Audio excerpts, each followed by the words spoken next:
Les foyers dirigés par les ex, là, c'est de ça que je vais parler aujourd'hui. Monsieur, madame, vous qui suivez la vidéo, souvent, certains parmi vous, vous êtes dans un couple et c'est la personne avec qui vous étiez avant ou bien les personnes avec qui vous étiez avant. Là.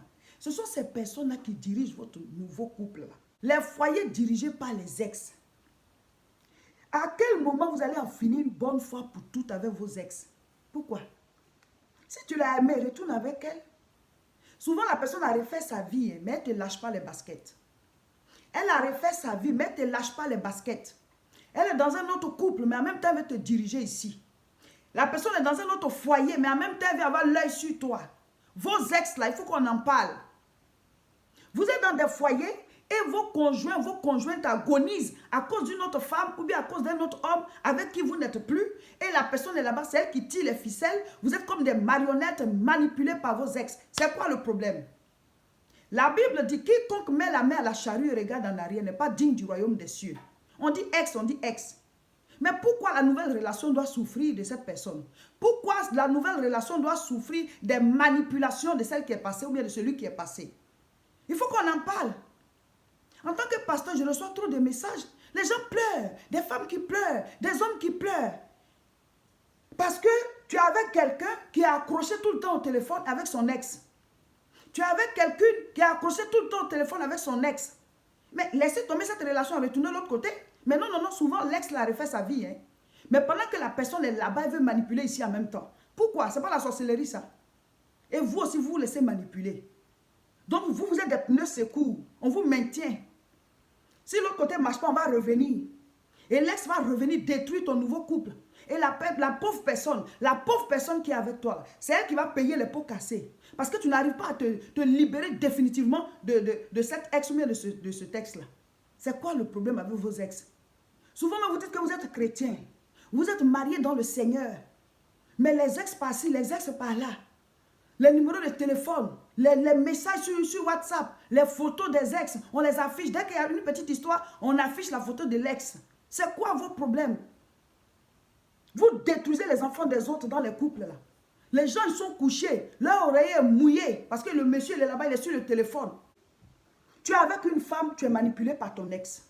Tu es avec un homme, tu es manipulé par ton ex. Ou alors vos ex, ils sont nombreux aussi. Elles sont nombreuses aussi. Vous ne savez pas mettre fin aux relations passées.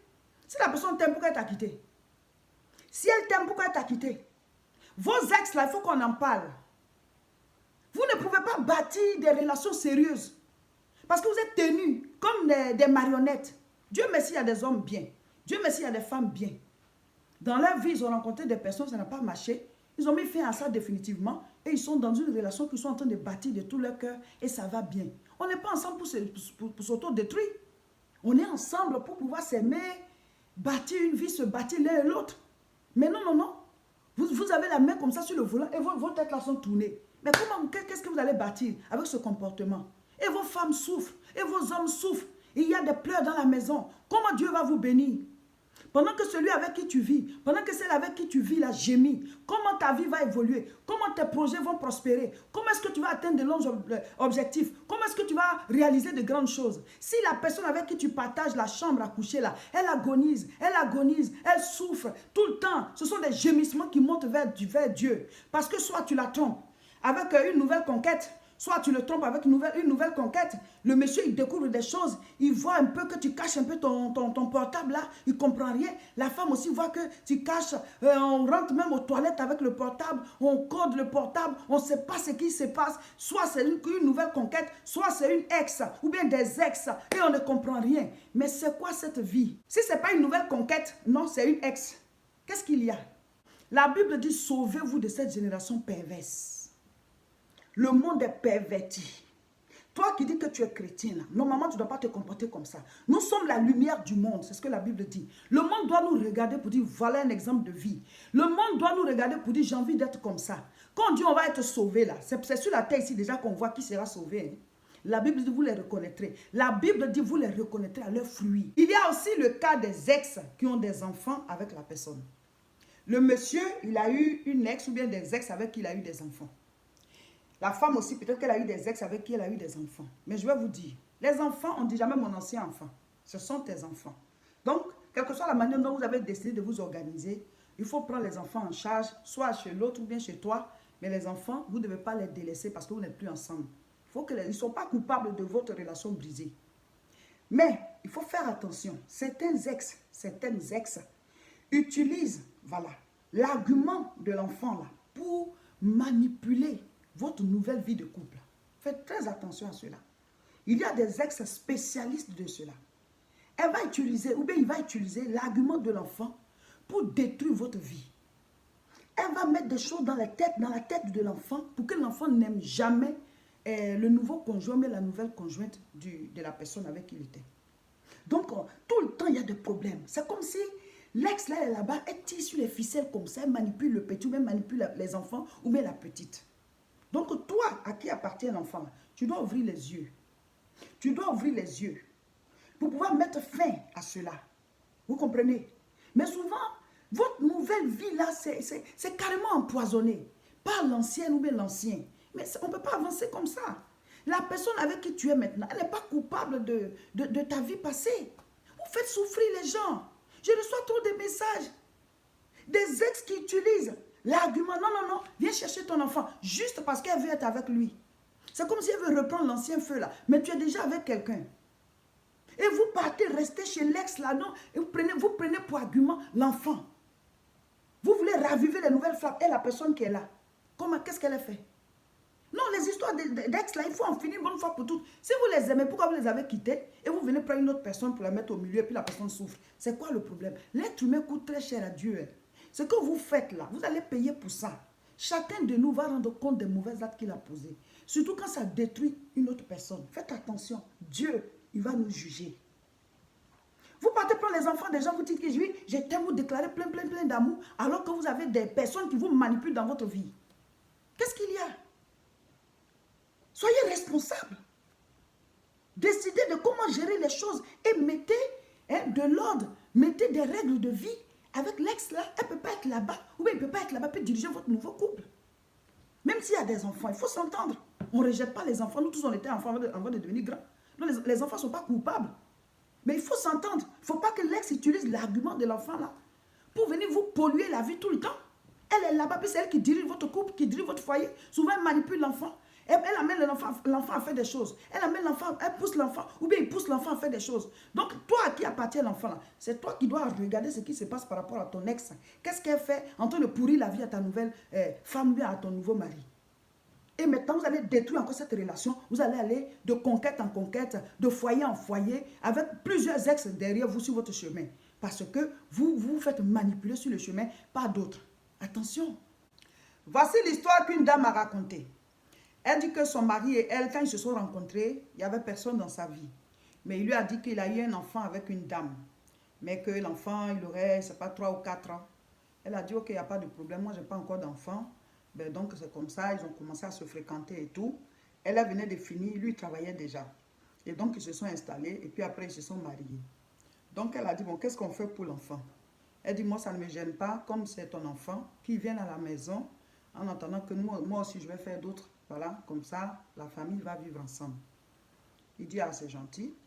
Donc, il est allé voir la maman de l'enfant. Elle ne voulait pas donner son enfant. Je ne veux pas que quelqu'un d'autre élève mon enfant. Il a dit, bon, elle a accepté l'enfant. Moi, c'est mon fils. Si tu veux, bon, il reste avec toi, mais tu nous le donnes. Donc, elle a dit, ok, elle a donné l'enfant. Je ne sais pas si l'enfant avait maintenant 5 ans ou bien quoi. L'autre s'en est occupé, elle l'a mis à la maternelle et tout. Et donc, l'autre, la maman de l'enfant exigeait que ben, chaque mois ou bien quoi, elle va venir chercher son enfant et puis le ramener, faire au moins le week-end avec l'enfant. Donc, il n'y a pas de problème. Mais elle dit que chaque fois que la dame vient chercher l'enfant et puis elle le ramène là, le petit, on ne sait pas ce qui s'est passé, mais l'enfant la change, il est récalcitrant, il ne l'écoute plus.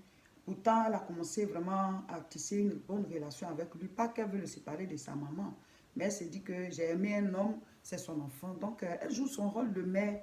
Mais quand l'enfant la quitte chez sa maman comme ça, déjà petit comme ça, là, il parle mal, il répond mal, il dit des choses. Et donc, elle dit, bon, si elle dit ça à son papa aussi, on aura l'impression que c'est elle qui veut gâter les relations entre le père et son petit enfant, là, son petit garçon. Et donc, elle gardait. Mais au fur et à mesure, elle voit que ça augmente. L'enfant, là, quand il vient, des mots qu'on ne peut pas dire, c'est ce qu'il dit. Laisse-moi, et ceci, c'est pas toi qui devais rester avec papa. Plein de choses. Donc, à un certain moment, elle dit, bon, il faut que je remonte ça au papa. Donc, elle a commencé à expliquer au monsieur pour dire, ah, je ne comprends pas. Chaque fois que l'enfant vient, voilà comment il réagit. Et donc, le père aussi, il a commencé à observer, il a vu que c'était ça. Et donc, il dit à l'enfant qu'il ne sait pas, il dit que c'est maman. Maman qui dit que c'est celle-ci, elle est venue prendre sa place et tout ça, que c'est elle qui devait être là. Et donc, lui, il en parle avec la dame, mais c'est comme si, tu vois, il n'a pas d'autorité devant cette ex-là. Il n'en parle pas comme il faut. Et finalement, elle est venue dire qu'elle veut son enfant. Elle a récupéré l'enfant. Entre-temps, l'autre, elle était enceinte. Elle a fait son bébé aussi. Mais pendant que l'autre a récupéré l'enfant là, c'est fini comme ça. Chaque week-end maintenant, elle exige le monsieur de venir rester avec son petit garçon. Il a envie d'aller au parc, il a envie d'aller ceci, il a envie d'aller dans tel endroit. Et donc son mari maintenant, chaque dimanche ou bien chaque samedi, il doit aller chercher le petit là, le promener. Et il n'est pas capable de dire non. Mais l'enfant était en famille ici. Ça s'est mal passé. Bon, s'il faut maintenant chaque week-end aller, et moi qui viens d'accoucher, j'ai besoin aussi de toi. Non, non, non. L'autre l'a dit que non, tu dois t'occuper de ton fils. Tu dois être ici chaque week-end. Il dit, bon, je le prends chaque week-end, je le ramène à la maison pour qu'on soit ensemble. Qu'il n'aille pas chez cette sorcière-là. Mais une femme difficile. Et le monsieur n'est pas capable de mettre les points sur les i. Pour dire, écoute, donne-nous l'enfant et puis laisse-le tranquille, on va s'en occuper. Tu vois bien que la femme s'en occupe bien. Mais si tu veux récupérer ton fils, n'exige pas que je sois là chaque week-end. C'est mon enfant, je ne le refuse pas. Vous n'êtes pas capable de parler. Donc ça joue sur la relation. Elle envoie des messages souvent. Et quand elle montre au mari, le mari dit, il faut laisser ça comme ça qu'elle est. Elle est un peu méchante là, mais il faut laisser pas t'occuper de ça. Mais toi, tu n'es pas capable d'ouvrir ta bouche pour dire à la dame là, pour dire, lâche les baskets à ma femme. On n'est plus ensemble, laisse-moi vivre ma nouvelle relation. La dame dit que son mari et elle, ils ont un compte commun. Souvent, il y a des trous sur le compte. Quand elle demande là, dit que non, la maman de mon fils là avait demandé telle chose. Et comme c'est vrai, on n'est plus ensemble, mais elle est dans le besoin, donc j'ai donné. Mais tu as donné, tu ne m'as pas dit. La femme dit, mais attends, tu as donné, mais tu ne m'as pas dit. Dis-moi, tu aimes encore la femme ou bien vous êtes encore ensemble, vous avez encore des relations ou bien. Il dit, non, non, non, on n'a pas de relations. Elle-même, elle est avec quelqu'un qu'elle fréquente, bientôt ils vont se marier, tout ça. Mais si bientôt ils vont se marier, puis toi on te manipule comme ça, c'est quoi le problème? Il y a des hommes comme ça. Il y a aussi des femmes comme ça. Tu es dans le foyer, mais tu es toujours au téléphone avec ton ex. Ou alors tu as gardé leur numéro, tous tes ex là. Tu es toujours en train de leur demander un service. Quand ton mari parle, non, non, non, on n'est plus ensemble, c'est juste un service que j'ai demandé. J'étais allée dans le coin où il y a son bureau, je suis passée le saluer. Je suis allée à l'hôpital où il travaille, je suis allée le saluer. Tu es toujours en train de saluer tes ex. C'est quoi le problème? Pourquoi vous n'êtes pas concentré sur votre avenir? Pourquoi vous n'êtes pas concentré sur ce que vous êtes en train de bâtir et vous avez toujours les yeux en arrière dans le rétroviseur? C'est quoi le problème? Vous ne pouvez pas réussir à cette allure-là. Parce que l'autre ex, avec l'ex, parce qu'avec l'ex, ça n'a pas marché, mais la nouvelle relation risque de ne pas marcher aussi. 1 Jean chapitre 4, verset 11. Bien-aimés, si Dieu nous a aimés, nous devons aussi nous aimer les uns les autres. Au-delà de l'amour qui vous lie à votre conjointe ou bien à vos conjoints, là, il y a l'amour de Dieu que vous devez avoir pour l'être humain qui est en face de vous et qui vit avec vous. Vous devez aimer la personne en tant qu'être humain même. Mais vous vous en foutez de cela, vous les détruisez dans leur amour propre. Vous les chiffonnez parce que la personne vous a aimé, elle est venue habiter avec vous, elle est venue vivre avec vous et vous faites subir à cette personne de nouvelles relations extra-conjugales ou alors des situations gérées par vos ex. Non, ce n'est pas comme ça que ça doit se passer. Ne brisez pas les cœurs de ceux qui se sont décidés à vivre avec vous, qui vous ont aimé. Ne brisez pas les cœurs de ceux qui vous ont aimé et qui ont décidé de partager votre vie. Vous devez les honorer. Vous devez les amener à faire sortir le meilleur d'eux-mêmes. Revoyez votre position, s'il vous plaît. Mettez fin au règne des ex dans vos foyers. Il faut gérer les choses. Si vous avez déjà des enfants, là, organisez bien les choses pour que la nouvelle personne avec qui vous êtes ne puisse pas souffrir de cette ancienne relation. Et si vous n'avez pas d'enfants, là, il faut couper définitivement avec ces personnes-là. Coupez, enlevez leur numéro, bloquez tout et restez tranquille. Faites face à la nouvelle relation pour bâtir quelque chose de solide. Nous sommes l'église évangélique La Moisson de France. Nous prions à tout coin. L'adresse, la voici. Rejoignez-nous tous les dimanches à 10 h.